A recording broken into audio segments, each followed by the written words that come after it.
Hanggat hindi nanagot sa pagnanakaw, hindi tayo papayag na patuloy tayong abusuhin.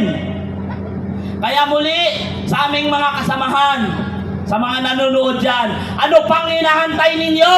Ito na ang tunay na laban para sa pagbabago. Pumunta na kayo dito, ihahantayin namin kayo, magsama-sama tayo hanggat hindi bumababa ang magnanakaw, ang malaking buhaya dyan sa Congressman Romualdez na yan, putang inang yan. Alam nyo, mga kabataan, saan ba nagsimula ang nakawan? Di ba dito sa Kongreso? Sino ang nagpapatupad ng mga budget na yan? Di ba itong mga magnanakaw? Sino ang may utos sa kanila? Di ba itong gagong Romualdez na ito? Kailan pa siya mahiya?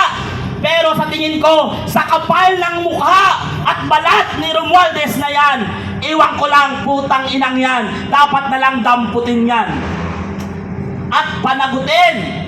Hindi lang sapat na ikulong si Romualdez sa dami ng ninakaw nilang pera ng bayan. Dapat batuhin siya ng taong bayan para maipagganti ang ninakaw niya sa kaba ng bayan.